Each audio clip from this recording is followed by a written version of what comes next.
សូមលំអរកាយគោរពជំរាបសួរតារាពុកម៉ែបងប្អូនជនរួមជាទាំងអស់ដោយសេចក្តីគោរពអញ្ចឹងនៅក្នុងវីដេអូមួយនេះខ្ញុំនឹងដាក់និមន្តគាថាមួយដែលតកតងជាមួយនិមន្តគាថាការពារអាវុធគ្រប់យ៉ាងហ្នឹងហើយអញ្ចឹងសម្រាប់មន្តគាថាការពារអាវុធគ្រប់យ៉ាងនេះផងដែរគឺជាមន្តគាថាមួយដែលល្អបើសិនជា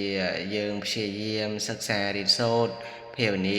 ឧស្សាហ៍ចម្រើនភាវនាជារៀងរាល់ថ្ងៃអញ្ចឹងណាបងប្អូនហ្នឹងហើយគាថានេះបើសិនជាយើងព្យាយាមសូត្ររាល់ថ្ងៃអញ្ចឹងទៅនឹងធ្វើឲ្យយើងនឹងឯងឈ្នះអស់មារសត្រូវហ្នឹងហើយបានសេចក្តីសុខសេចក្តីចម្រើនអីអញ្ចឹងទៅ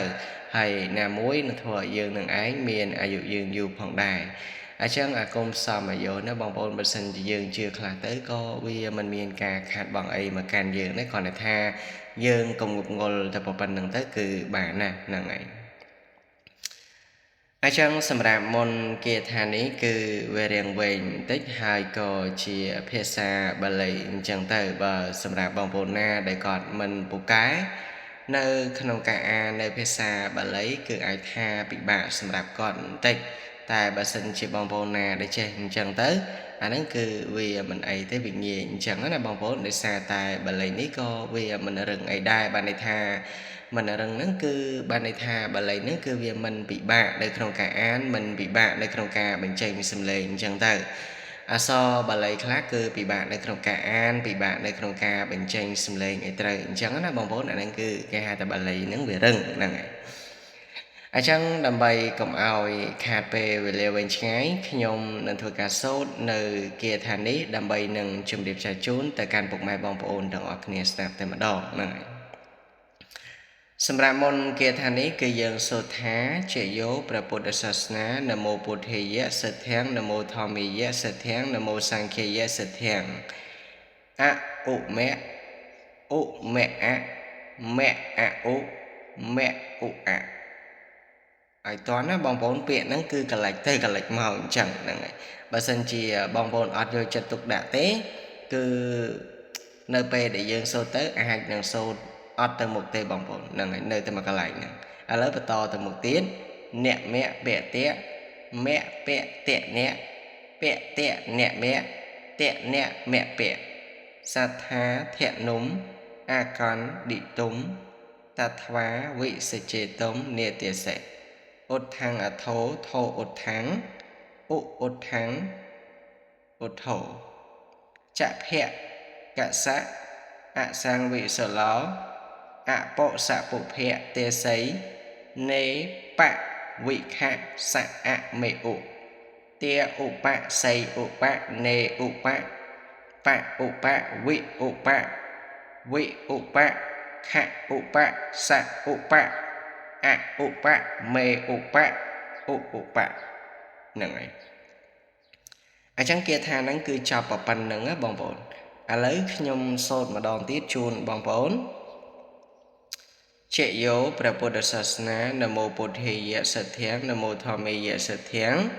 នមោសង្ឃេយៈសិទ្ធាំអឧមៈឧមៈអមៈអឧមៈឧអៈនមៈពតៈមៈពតៈអ្នកពតៈអ្នកមៈតៈអ្នកមៈពៈ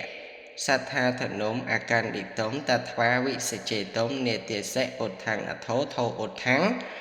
ឧទ្ធាំងអថោឧទ្ធោចភៈកសៈអសង្វិសឡោអបុសពុភៈទេសីនេបវិខៈសៈអមេឧ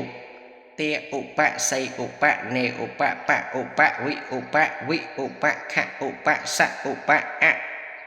ឧបមេឧបឧឧបហ្នឹងហើយអញ្ចឹងសម្រាប់មុននេះខ្ញុំសូត្រជូនបងប្អូនប៉ុណ្្នឹងទៅចុះសង្ឃឹមថាបងប្អូនស្ដាប់បានតាមតនទាំងអស់គ្នាហើយសម្រាប់មុននេះដោយដែលខ្ញុំបានជម្រាបបងប្អូនពីខាងដើមនៃក្បាលវីដេអូអញ្ចឹងបើសិនជាយើងព្យាយាមសូត្ររៀនឧស្សាហ៍ចម្រើនភាវនាជារៀងរាល់ថ្ងៃអញ្ចឹងណាបងប្អូននឹងជួយឲ្យយើងនឹងឯងបានឈ្នះនៅមារសត្រូវបានសេចក្តីសុខសេចក្តីចម្រើននៅក្នុងគ្រួសារជួយឲ្យយើងនឹងឯងមាននៅអាយុយឺនយូរហ្នឹងហើយតែតកតងជាមួយនឹងការសិក្សានៅមុនវិជ្ជាការនេះបើសិនជាអាចបងប្អូនគួរតែរៀនដោយមានគ្រូហ្នឹងហើយ ចំពោះការរៀនដោយមិនមានគ្រូខ្ញុំមិនសូវជាណែនាំប្រមាណទេបងប្អូនសម្រាប់មន្តវិជ្ជាការមួយហ្នឹងហើយហេតុអីដោយសារតែការដែលយើងរៀនដោយមិនមានគ្រូទៅទី1គឺវាប្រឈមមុខជាមួយនឹងបញ្ហាជាមួយនឹងគ្រោះថ្នាក់អញ្ចឹងទៅនឹងបើសិនជាយើងរៀនដោយមិនមានគ្រូបងប្អូនអ្វីដែលសំខាន់ជាងនឹងទៅទៀតបើកាលណាយើងរៀនដោយមិនមានគ្រូណាបងប្អូនទោះបីជាយើងរៀនចេះទៅចេះចាំស្ទាត់យ៉ាងណាក៏ដោយនៅក្នុងពេលខ្លះក៏មិនប្រកាសថាយើងយកនៅមន្តវិជ្ជាទាំងអស់ហ្នឹងយកទៅប្រើទទួលបានផលដែរយើងអត់មានគ្រឹះអត់មានអីអញ្ចឹងណាបងប្អូនយើងអត់មានការគ្រប់បដិបត្តិឲ្យបានល្អអីអញ្ចឹងទៅអញ្ចឹងយើងរៀននៅមន្តវិជ្ជាការទៅគឺមិនសូវជាពូកែទេមន្តវិជ្ជាការក៏មានតូចមានធំដូចតែមនុស្សយើងអញ្ចឹងដែរហ្នឹងហើយអញ្ចឹងបើយើងចង់សិក្សានៅមន្តវិជ្ជាការគឺយើងត្រូវសាងនៅគ្រឹះជាមុនដូចជាផ្ទះអញ្ចឹងណាបងប្អូនផ្ទះធម្មតានៅពេលដែលគេធ្វើគឺគេតែងតែមានបុកគ្រឹះបុកអីអញ្ចឹងទៅហ្នឹងហើយបើសិនជាអត់មានគ្រឹះផ្ទះហ្នឹងគឺបានន័យថាវាអត់នៅគង់វង្សយូរអង្វែងទេបងប្អូនមានខ្យល់មានអីតន្ទិញអញ្ចឹងទៅគឺវាធ្វើឲ្យផ្ទះហ្នឹងបាក់ឬក៏ស្រុតអីអញ្ចឹងទៅហ្នឹងហើយតែបើសិនជាមានគ្រឹះអញ្ចឹងទៅធ្វើឲ្យផ្ទះនឹងឯងវាកាន់តែរឹងមាំសម្រាប់មន្តវិជ្ជាការវិញក៏ដូចគ្នាបើយើងរៀននៅមន្តវិជ្ជាការគឺយើងត្រូវរៀនឲ្យមានគ្រឹះរៀនឲ្យមានគ្រឹះហ្នឹងគឺយើងត្រូវរៀនតាមដំណើរហ្នឹងហើយរៀនតាមដំណើរយ៉ាងម៉េចដោយដែលខ្ញុំបានបញ្ជាក់បងប្អូនមិញថាមន្តគាថាក៏មានតូចមានធំដែរអញ្ចឹងធម្មតានៃការរៀនឬក៏ធ្វើអ្វីមួយគឺគេធ្វើឬក៏រៀនពីតូចទៅធំមិនមែនរៀនពីធំមកតូចទេណាបងប្អូនហ្នឹងហើយរៀនពីតូចទៅធំយើងត្រូវសាងគ្រឹះសិនហ្នឹង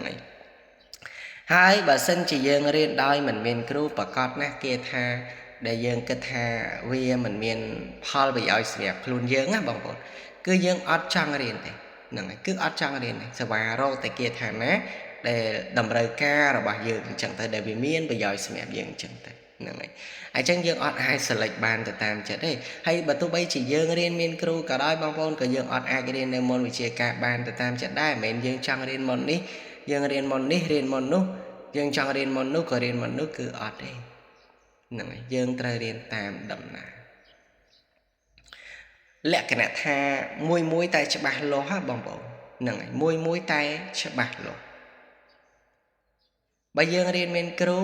ថ្មីពេលខ្លះយើងចេះតែមួយមេក៏ប៉ុន្តែយើងច្បាស់ពិតប្រាកដនៅក្នុងមួយមេហ្នឹងអញ្ចឹងយើងប្រើទៅគឺទទួលបានផល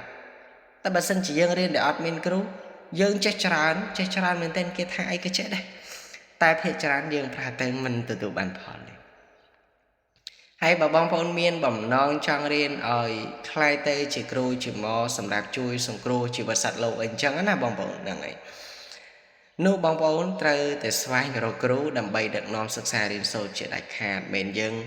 រៀនដែលអត់មានគ្រូរៀនខ្លួនឯងហើយឡើងទៅជាគ្រូខ្លួនឯងអានឹងគឺអត់ការទេបងប្អូនហ្នឹងហើយអញ្ចឹងការសិក្សានៅមន្តវិជ្ជាការវាមិនងាយដល់អ្វីដែលយើងគិតទេហើយគឺវាត្រូវការនៅពេលនៅវេលាហ្នឹងហើយតើទីយើងនឹងមានភាពអំណត់អត់ធ្មត់ដែរពូកែតស៊ូអញ្ចឹងណាបងប្អូនមិនយើងរៀនគាថាថ្ងៃហ្នឹងស្អែកឡើងយើងយកទៅប្រើទទួលបានផលគឺអត់ទេបងប្អូនអត់អញ្ចឹងទេណាហ្នឹងហើយអត់អញ្ចឹងទេវាអត់លឿនដល់ថ្នាក់វាអត់ងាយដល់ថ្នាក់ហ្នឹងពេកទេហ្នឹងហើយអញ្ចឹងសង្ឃឹមថាបងប្អូននឹងយល់នៅអ្វីដែលខ្ញុំបានលើកឡើងនេះហើយគ្រាន់តែជាផ្នែកតូចមួយដែលខ្ញុំចង់ជម្រាបជូនទៅកាន់បងប្អូនទាំងអស់គ្នាទៅប៉ុណ្្នឹងឯងហ្នឹងហើយនៅក្នុងថ្ងៃនេះនិយាយមិនសូវជាកើតទេបងប្អូនដោយសារតែផ្ដាសាយហ្នឹងគឺថាវាអត់តន់បានដល់ទៅសោះហ្នឹងហើយអញ្ចឹងទៅគឺពិបាកនៅក្នុងការអត្ថាធិប្បាយដើម្បីនឹងជម្រាបចែកជូនទៅកាន់បងប្អូនបន្តិចណាហ្នឹងហើយអញ្ចឹងវីដេអូមួយនេះខ្ញុំអត់មានអីច្រើនទេបងប្អូនគឺមានតែប៉ុណ្្នឹងឯងសង្ឃឹមថាបងប្អូនទាំងអស់គ្នានឹងពេញចិត្តនៅវីដេអូមួយនេះហើយមុននឹងបញ្ចប់នៅវីដេអូមួយនេះខ្ញុំក៏សូមលើកនៅម្រាមដៃ10ខន្តីអភ័យអត់ណតោ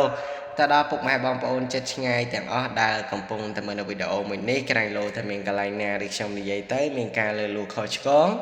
រំលងនៅបែបបទជាដើមនោះក៏សូមពុកម៉ែបងប្អូនមេត្តាខន្តីអភ័យអត់ណតោដល់ខ្ញុំ ពីចម្ងាយផងហ្នឹងហើយអញ្ចឹងមុននឹងបញ្ចប់នៅវីដេអូមួយនេះខ្ញុំក៏សូមជូនពរជូនជ័យឲ្យបងប្អូនជួបនៅពុទ្ធពរទាំងឡាយ5ប្រការដែលមានអាយុវណ្ណៈសុខៈពលៈបដិភេនៈជាដើមបើសិនជាពុកម៉ែបងប្អូនមានគោលបំណងបងប្រាថ្នានៅសម្បត្តិណានីមួយនោះក៏សូមឲ្យបានសម្រេចដោយសេចក្តីប្រាថ្នាកំបីឃ្លៀងឃ្លាតឡើយសូមអរគុណនិងសូមគោរពជម្រាបលា